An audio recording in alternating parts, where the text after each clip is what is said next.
Thomas, welcome back to the Media Centre. So since we saw you last in here, you gathered the team last night in the team room.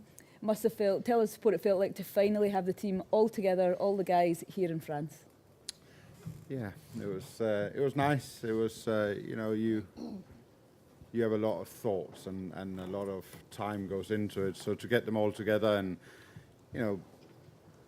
wives and partners, and we just had a nice dinner last night, nice time, and all excited and ready to go. And obviously there was a lot of chat about last week. I'm sure Rosie will pick up the bill this week, but there was a lot of chat about that, and they all kind of get together, and obviously a few of them came from America, but then there was a few guys that's been back home, so they just hadn't seen each other for a couple of weeks, so they're just kind of catching up with everything, and then we had just had a nice evening and off to bed and getting rested and out on the golf course this morning. Yeah, obviously today was the first full day of practice for the guys. Does it feel after that, when you're out on the golf course, that that's the week really beginning? Yeah, I mean this is it. That's what we're here to do. We're out to play golf, and we want to be out on the golf course, and they're all out there just kind of getting their bearings and getting a little bit of that jet lag off for some of them, and just kind of getting to know what the golf course is like this week. And so we just got them out there, and they're all happy and all very relaxed. So they'll go all the way around today and have good chats tonight about what they see and how they feel about the golf course, and then we'll start getting our focus in on getting people together and in pairings and stuff like that. It's today is a very relaxed day, and just getting to know the whole golf course and get everybody kind of started with their week. Sounds good. Now we'll open up the floor to questions. Number one down here in front. Thomas, we've been out watching and looking at the first few groups and things. How much can we read into the way you've sent them out and the groups of four? Not too much, I don't think, to be honest. It's, as I said, today is very much about getting everybody out there, and, they then enjoying themselves out there, and, you get some of the new guys out with somebody with a bit of experience, and so they can talk way around, but that doesn't necessarily mean that they're pairing up together, more having a good chat on the golf course. And four of them were in the media this morning and did their rotation, so those four playing together, and that kind of where that came from. They went off last because they did their media rotation, so and then you fit everything in around it. But I don't feel like I've given anything away in what's happening out on the golf course today. But in any Ryder Cup, things come out of the blue and things develop during the week, and that's what I said to you guys yesterday. You get yourself there 80-85%, and then things kind of during the week there's certain things that can change. But I'm pretty set in my mind and where I want to go with this from the beginning, and then obviously over the 2 days with pairings things can change a lot, but I'm pretty set in my mind. And Mike, one just behind you. Thomas, how would you describe the way the course is set up this week, and what went into that decision for you as far as figuring out what would best suit Europe? Was it a lot of statistics or conversations with players, or just how would you describe that? Well, I mean, this is a tough golf course to start with, and it's I like the idea of a golf course that's set up like a championship golf course. You got to identify guys that are hitting the golf ball well, identify guys that are playing good golf in the week. But all these 24 guys are, in the past, I think a lot of things have been put into golf courses. I also think in today's world, these guys play the same golf courses. They played the same tournaments 25 years ago. They didn't play the same tournaments, the same golf courses. They're very much similar type of players. So you can put as much into the golf course as you want. I think when you got a venue like this and a course like this, you can only do so much. And I've said from the beginning, it's difficult to grow water. It's difficult to make those big changes, and this golf course is very similar to what we are used to when we come here, and that's probably more the thing that I like with it, is that you know, there's guys in this team that's played a lot of French Opens. I don't want them to show up and then it's a completely different golf course to what they're used to. This is very similar to what's there normally. Mike 4 here. Yeah, Thomas, can you please explain the meaning of the yellow ribbon? Yeah, I mean, we obviously, you know, the golfing family, you know, extends way beyond what we're trying to do this week, and you know, those events in America with Celia being killed playing golf was something that has hit everybody in the golf family, and obviously our two Spanish players very much. And we felt like that after a conversation from Ryder Cup Europe with Celia's mother, that we would honor her this week. So that's what we're doing, and it's not about us, but it's just more about that. You know, the golfing family gets touched by these things all over the world, and it's terrible when things like this happen. And such a great prospect for the game of golf she was, but also a wonderful person. And when you speak to Sergio and John about it, you know, they couldn't talk highly enough about her. So we felt that was appropriate for the week. Sorry, if I may. Yeah, I was walking with the grounds crew this morning, and the fairways felt a little narrower, and the greens a little slower. Is that? Do you have anything to do with that? You know, the fairway lines are pretty much the way I've always seen them at the French Open, to be honest. That hasn't changed that much. And, you know, the greens are what they are. You know, that's the speed of them is where they very often are when we're here, and the way we have our green speeds in Europe. So it'd be strange if it was anything different when you came here. So that's where they are. And Mike 3 here. Thomas, how much has been made about the fact that, right here, Tom, much has been made of the fact that you have 5 rookies, as you know. How nervous were you as a rookie? And do you ascribe to the Justin Rose theory that it depends who the rookies are? Yeah, you know, I think the great thing about rookies is that they can't wait to get out there and get going. And obviously, for some, you know, the occasion on Friday can be big and daunting, and for some they don't see it, and you don't really know until they're on the tee. You know, you want to see them get out there, you want to see them what they're all about. But I got a good feeling about these 5, I have to say. I feel like they are all well prepared. I feel like they're very strong. They are very class players. There's some very good quality in there, and the way they talk about it, and you know, we get a good feeling about them being around them. It looks like they're ready to go. Yeah, I mean, if you stand on the first tee at Valderrama, and you know, it's the tightest fairway in the whole world of golf. So when you're standing on the first tee of Valderrama in the Ryder Cup, you know, there's not much to hit at. So that's pretty much the only thing you're thinking about. You know, it was a wonderful experience, but it's an opportunity, and I've always looked at those moments in my career as an opportunity. It's a chance to go out and test everything that you work towards. So I always looked at it that way, but that doesn't mean that you're not extremely nervous. You have that kind of excess of feeling in your body, the way you lose a little bit of control of what you're doing. But I felt like I settled into it pretty quickly, which was great. And I think that's kind of the thing. You know, I'm always nervous when I walk to the first tee, starting around the golf. So it's nothing new, and you know that you settle into it quickly. When you play a regular tour event, you probably settle into it over the first hole, and when you play in the Ryder Cup, it might take 2 or 3 holes, but then you get into playing golf, and off you go. And as long as you know that and you have that experience, it's something that you can deal with. Mike 2, Neil. Yeah, Thomas, the Conor Moore video that you showed your team last night, whose idea was that? What were you trying to achieve, and who was the best impression, did you think?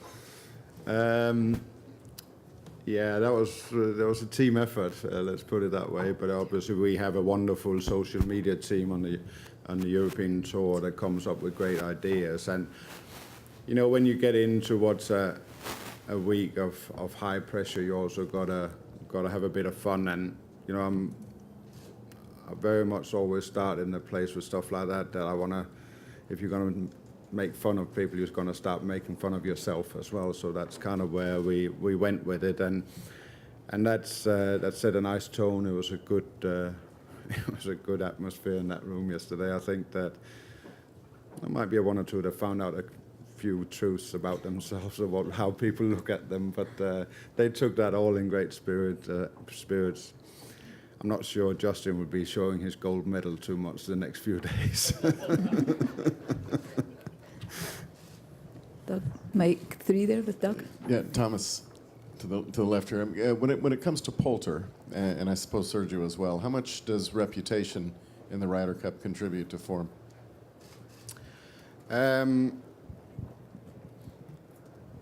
No, heart and what they are contributes a lot, and that's kind of what I've been trying to say about both of them, and maybe in different ways. Ian has a fantastic connection with the fans and the people around. Sergio has a fantastic connection with the players within the room, and that's what they bring.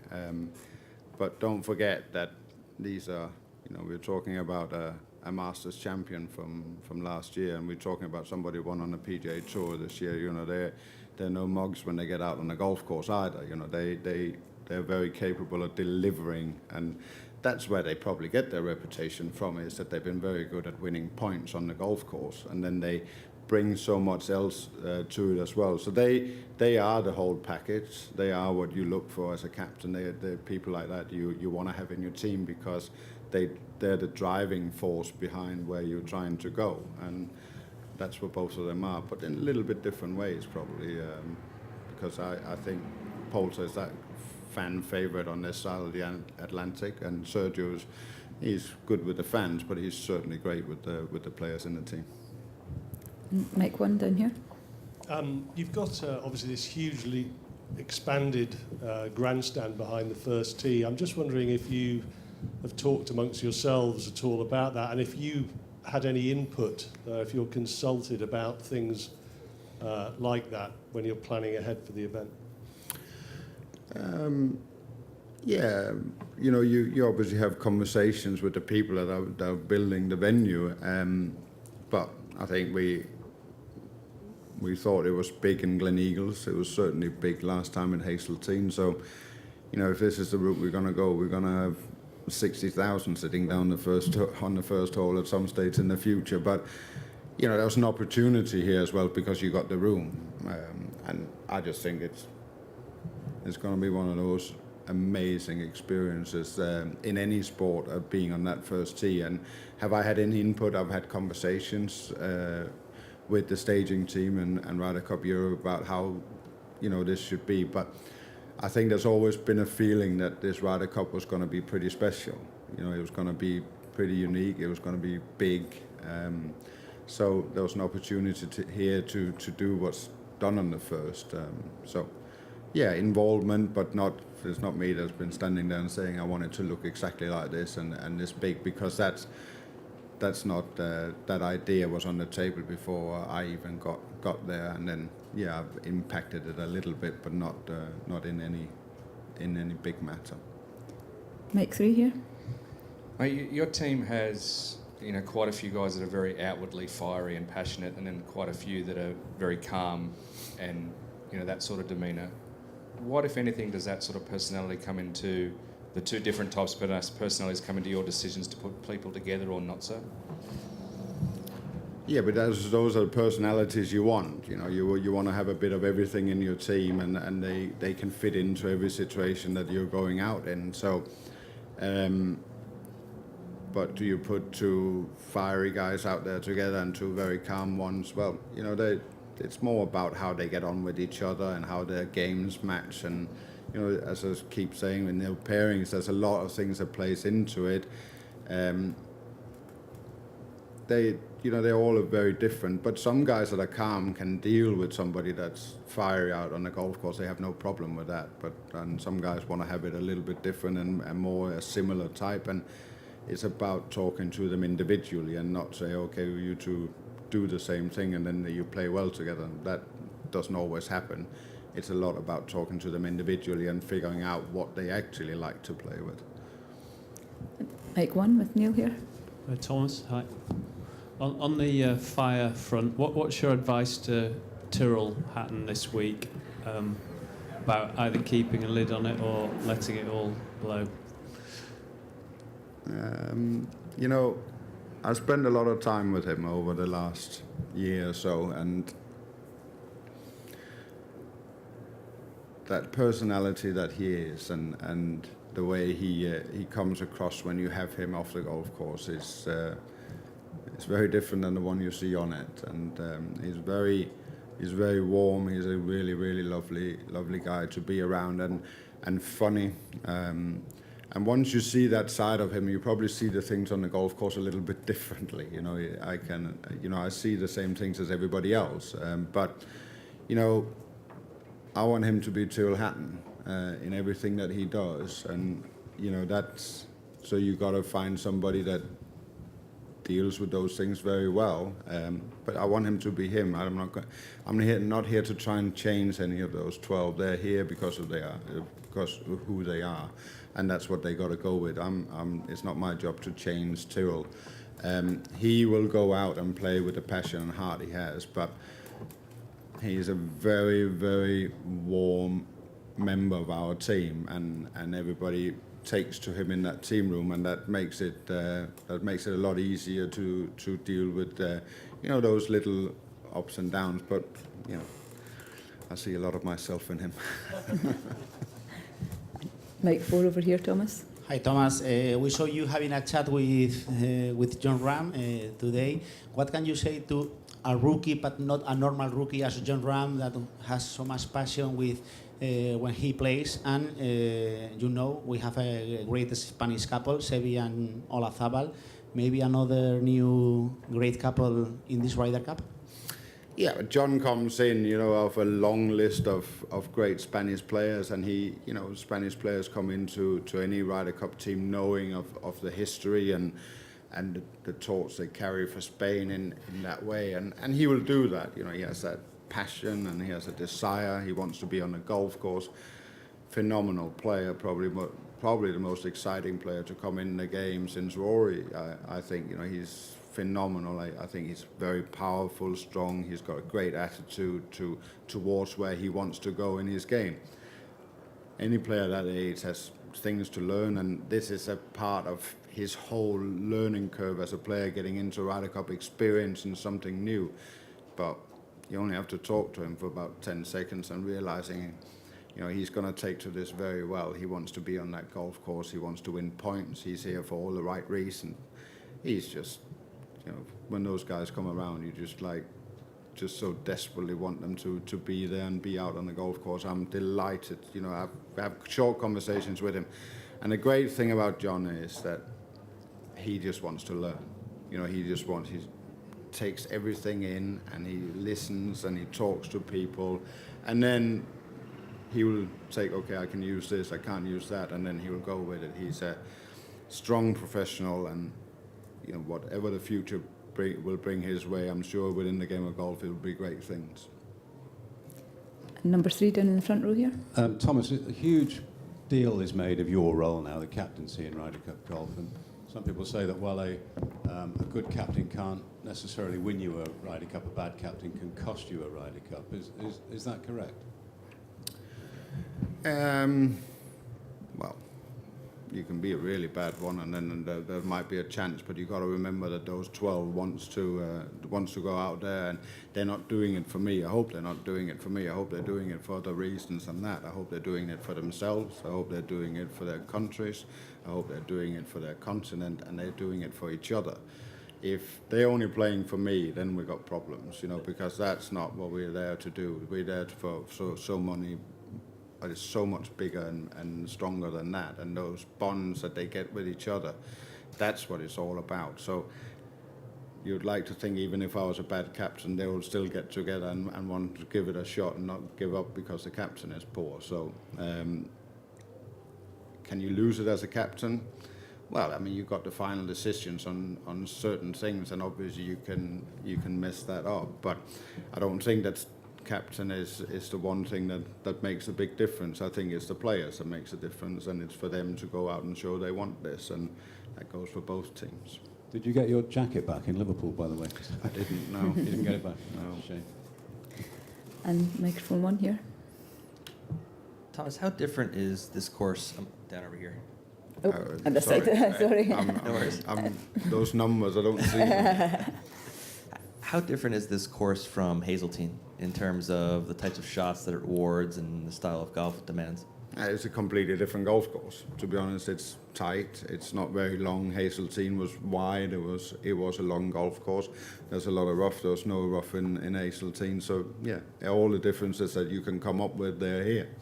That's it, and that doesn't make Hazeltine a bad golf course, and it doesn't make this one a bad one either. They're both great golf courses in their own rights, and that's what it is. But this is the course we're playing this week, and all those 24 out there now trying to figure out how to play it the best way.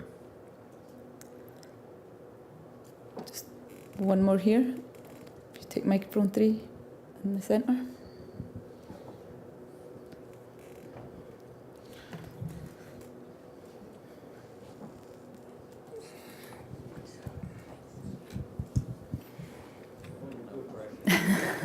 They're not used to you asking questions.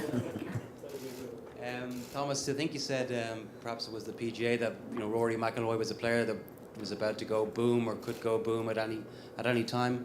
Just wondering what you feel about his form this year. He's been since Bay Hill. He hasn't quite perhaps put it all together the way he might like. What do you expect from him in terms of that playing, and also in terms of leadership in the team room and that personality that he brings to the game? Well, the good thing about Rory is he's not maybe won the last few weeks or months. He's still thereabouts every time he plays, and that's a quality, shows what quality he has and what he brings on the golf course. I mean, you only you go out there and watch him play. It's just wonderful to watch. He's such a phenomenal ball striker. He does so many great things on the golf course. I always say he's the one guy I'll pay money to watch play. Because he's just quality in all ways. But the steps he's taken off the golf course are brilliant. He brings so much in that team room, and he's great to have conversations with. He's got great ideas. He understands everybody in the team room very well. He really gets under the skin on a lot of those youngsters, and they take to him. And you got people that are great players, and then you got people that have everything. And he's one of those that if you're a young player, you look at him and you look at him maybe in a little bit of a different way, where this is the guy I want to learn from. This is the guy I want to be. The way he plays golf, there's not a golfer in the world that wouldn't want to be like that. So he brings a lot of things. He's just. You all know what he's like. You know how good a guy he is, and it's somebody that you just want to be around. And you put those people like that into a team room, well, then they raise the mood of everybody else, and he's very good at that. So he's obviously a big part of this team, but he's also very understanding that it is a team and it's about all 12, and that's what we go with. Question 4 up here, back left. Compared to the setup of the course during the French Open, have you made some change on the course for Ryder Cup? Not really, in the way that there's still a lot of rough, and the rough changed quite a bit from the summer. I think the first time it rained here since the French Open was this Sunday. So it obviously takes all that long wispy stuff. It takes it away from being that, and now it's a more usual setup with shorter grass but very lush and green. So that's the way the golf course is. But in the way of fairway lines, it's the same. The green speed is the same. The firmness of the golf course is very similar. But yeah, it's a different rough, but it's still equally as difficult to play from. And a final one down here. Thomas, did you issue a captain's decree that you were not to be included in the video, or were you included? And if so, what sort of fun did they make of it? Last night? Yeah. Yeah, I was definitely in that video. If you included something like a shower cap that made up for my head, I think, and then some extremely big eyebrows. So, yeah, I was very much included. I don't know if I was the most fun one, but they certainly, well, they take a mickey out of me anyway. You know, they don't need a video to do that. Okay, thank you, everyone. Thank you, Thomas. Thank you.